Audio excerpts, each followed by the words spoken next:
I'd love to share on fasting. Matthew, the importance of fasting.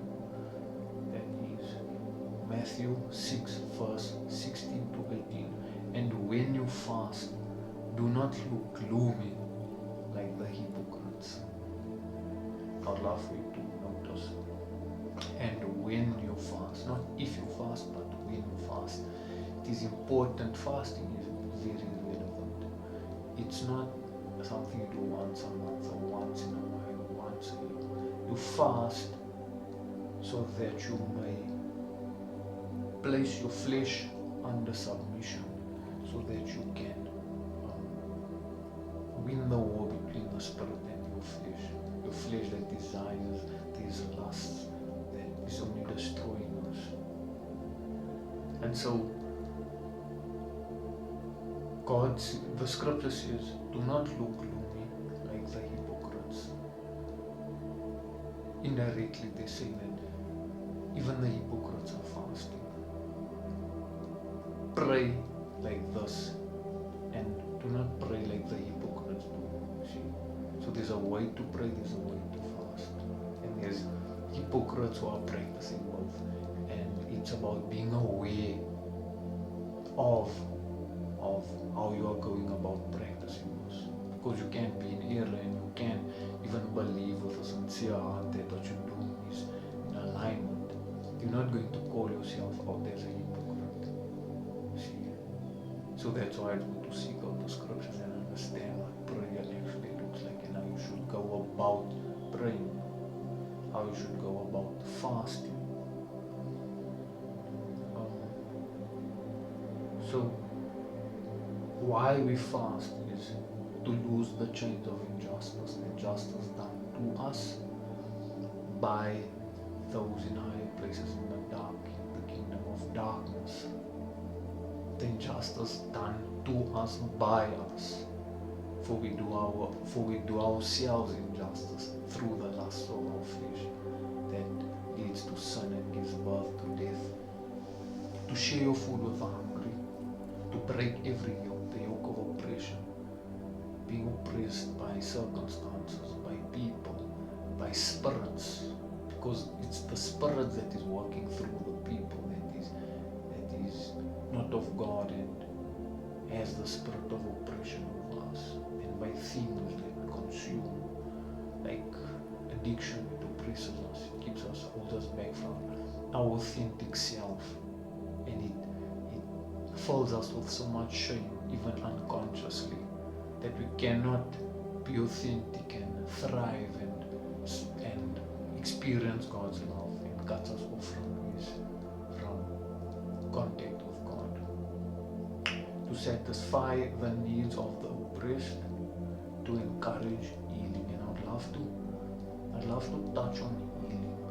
For fasting really encourages and cultivates healing, mentally, physically, emotionally, spiritually, financially as well. And we should fast until we have worked out our salvation and brought that to completion. That falls under faith, and faith is accompanied by works. Whether you're Jew or Gentile. And so fasting, divine healing, divine protection, divine providence. Under divine healing we have purification of the heart and mind, because the devil enters into our minds and works from within us. The devil is not just a particular guy that we go to or be aware of and worry about another guy with a fork in some horns. The devil works in and through us if we allow him, if we open that door for him to enter into us. And then deceives us, misleads us, misguides us into death, into the slaughter. So through fasting, purify our hearts and minds. Our flesh is under submission, so we can fast from also not only from food but for other reasons. Fasting is from doom scrolling, from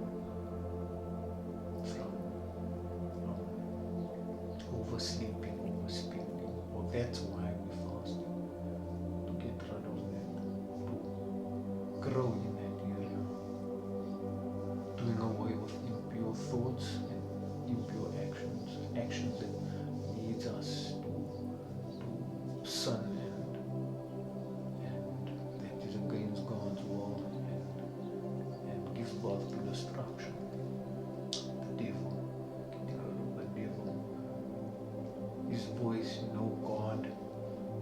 I've heard somebody mention that God gives us a choice, which is a beautiful thing. He allows us to choose between good and evil. And so, with the devil, it's the opposite to that.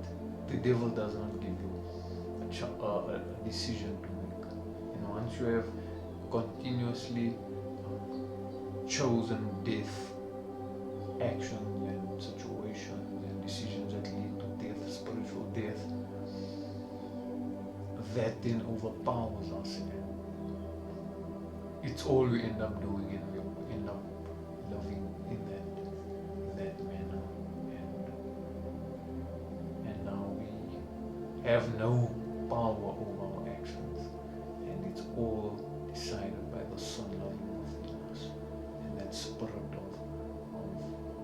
of the dark realm living within us, and causing more harm and hurt and hate towards God, towards God's people. So it's imperative to purge out that wickedness within us, that sinful nature within us. For we are all born sinful, we are all born wicked. And through fasting, we then purge that out from us. It cultivates healing, physical healing. That is your organs, your mind, your heart, all your vital organs, all resets, all restores. Your mind starts operating as it should. Your cognitive abilities also rectify itself and work as it should. For when we don't, our cognitive abilities only decrease quicker than it ought to. Important to fast and pray, and the experience is just beautiful. End of the day. Accompanied by prayer, a prayer that is active, where you proactive. You are utilizing God's gift of creativity to create and to work. Put your hands to something. Co-create alongside God's creation, and allow God's people to enjoy that. And when you do it to glorify God. Have a beautiful day, and we shall look more into fasting as time goes. Have a blessed day.